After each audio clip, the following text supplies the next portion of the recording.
ये ब्रह्मांड बहुत बड़ा और रहस्यमय है। जब से इंसान धरती पे आया है तब से वो तारों को देखता आया है और सोचता है कि इस ब्रह्मांड में हमारी जगह क्या है, इसमें क्या क्या है, ये सब कैसे शुरू हुआ। ये ब्रह्मांड अजूबों से भरा पड़ा है। दूर दूर की गैलेक्सीज, फटते हुए तारे और अजीबोगरीब घटनाएं हमें हैरान करती रहती हैं। जैसे जैसे हम ब्रह्मांड को एक्सप्लोर करते हैं, हम इसके ओरिजिन, इसके विकास और इसके भविष्य के बारे में और जानते हैं। आजकल के साइंस ने ब्रह्मांड को समझने में बहुत तरक्की कर ली है। हमारे पास पावरफुल टेलीस्कोप्स हैं जिनसे हम बहुत दूर के पास्ट को देख सकते हैं। हमने ऐसे थ्योरीज बनाए हैं जो नेचर के बेसिक नियमों को समझाते हैं। फिर भी ये ब्रह्मांड रहस्य से भरा हुआ है। बहुत से सवालों के जवाब अभी भी नहीं मिले हैं। आजकल के कॉस्मोलॉजी के दो सबसे बड़े रहस्य हैं डार्क मैटर और डार्क एनर्जी। ये इनविजिबल चीजें ब्रह्मांड के मैस और एनर्जी का ज्यादातर हिस्सा बनाती हैं। फिर भी हम इनके बारे में बहुत कम जानते हैं। डार्क मैटर लाइट को इमिट, अब्सॉर्ब या रिफ्लेक्ट नहीं करता, इसलिए ये हमारे टेलीस्कोप्स को दिखाई नहीं देता। हम इसका पता इसके ग्रेविटेशनल इफेक्ट से लगा सकते हैं जो ये विजिबल मैटर पर डालता है। डार्क मैटर एक तरह के कॉस्मिक ग्लू की तरह काम करता है जो गैलेक्सीज और गैलेक्सी क्लस्टर्स को एक साथ पकड़े रखता है। दूसरी तरफ डार्क एनर्जी एक रहस्यमयी फोर्स है जिसकी वजह से ब्रह्मांड का एक्सपेंशन तेज हो रहा है। ये एक्सेलरेशन एक अनएक्सपेक्टेड डिस्कवरी थी जिसने ग्रेविटी और ब्रह्मांड के एवोल्यूशन के बारे में हमारी समझ को चुनौती दी है।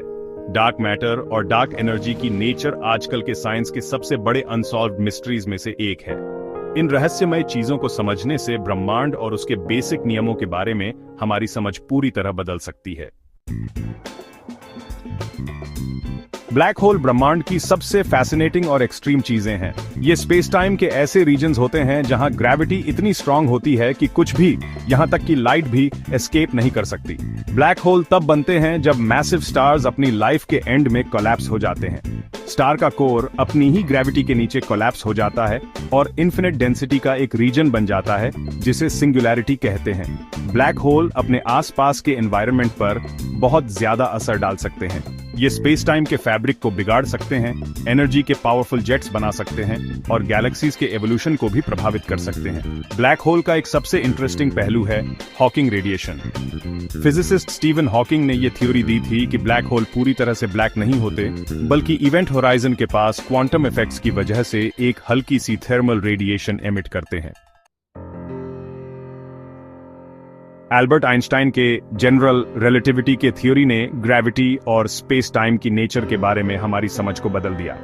आइंस्टाइन के अनुसार ग्रेविटी कोई फोर्स नहीं है, बल्कि मैस और एनर्जी की वजह से स्पेस टाइम का कर्वेचर है। स्पेस टाइम को एक फ्लेक्सिबल कपड़े की तरह इमेजिन करो। स्टार जैसा कोई मैसिव ऑब्जेक्ट इस कपड़े में एक गड्ढा बना देता है। स्पेस टाइम के इस कर्वेचर को ही हम ग्रेविटी के रूप में देखते हैं।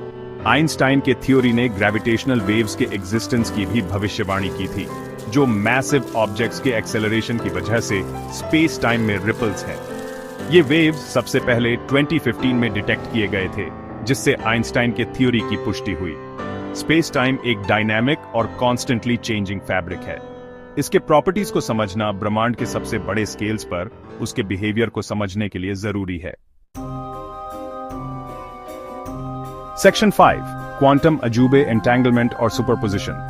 क्वांटम मैकेनिक्स फिजिक्स की एक ब्रांच है जो एटॉमिक और सब एटॉमिक लेवल्स पर मैटर के बिहेवियर को गवर्न करती है। क्वांटम वर्ल्ड अजीब और काउंटर इंट्यूटिव फिनोमेना से भरा है, जैसे एंटेंगलमेंट और सुपरपोजिशन। क्वांटम एंटेंगलमेंट एक फिनोमेनन है जहां दो या दो से ज्यादा पार्टिकल्स इस तरह जुड़ जाते हैं कि उनकी सेम फेट होती है, चाहे वो कितनी भी दूर क्यों ना हो।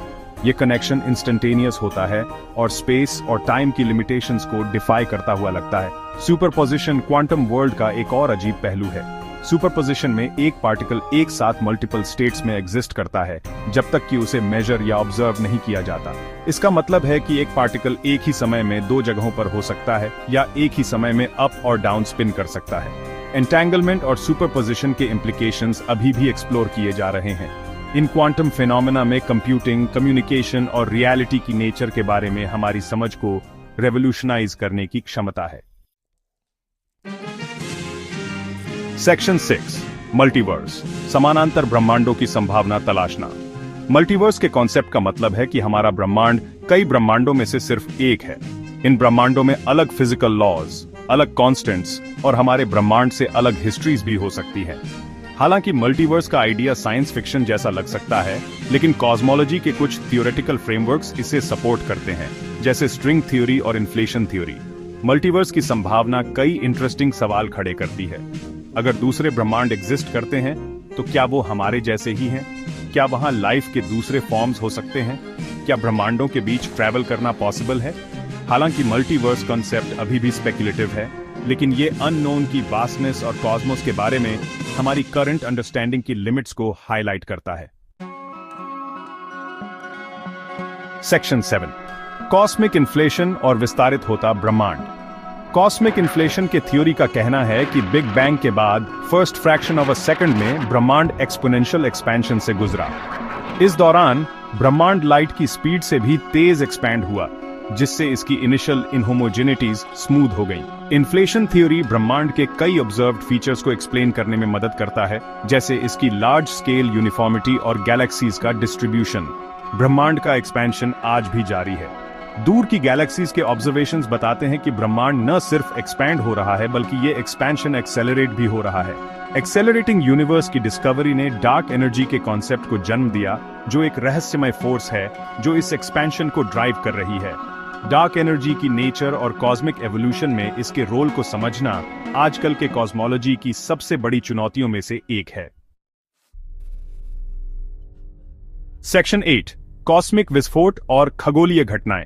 ब्रह्मांड एक डायनामिक और कॉन्स्टेंटली चेंजिंग जगह है, जो वायलेंट एक्सप्लोजन्स और ऑ इंस्पायरिंग सेलेस्टियल फिनोमेना से भरी है। सुपरनोवा ब्रह्मांड के सबसे पावरफुल एक्सप्लोजन्स में से हैं।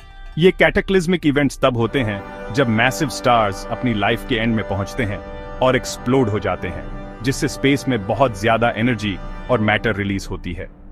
गैमा रे बर्स्ट सुपरनोवे से भी ज्यादा एनर्जेटिक होते हैं। गैमा रेस के ये ब्रीफ लेकिन incredibly intense flashes massive stars के कोलैप्स या न्यूट्रॉन स्टार्स के कोलिजन से जुड़े हुए माने जाते हैं। न्यूट्रॉन स्टार्स सुपरनोवा एक्सप्लोजन्स के रेमनेंट्स होते हैं। ये इनक्रेडिबली डेंस ऑब्जेक्ट्स लगभग पूरी तरह से न्यूट्रॉन्स से बने होते हैं और इनमें इनक्रेडिबली स्ट्रॉन्ग मैग्नेटिक फील्ड्स होते हैं। कॉस्मिक एक्सप्लोजन्स और सेलेस्टियल फिनोमेना की स्टडी स्टार्स के लाइफ साइकिल्स, गैलेक्सीज के इवोल्यूशन और ब्रह्मांड के एक्सट्रीम एनवायरनमेंट्स की नेचर के बारे में वैल्यूएबल इंसाइट्स देती है।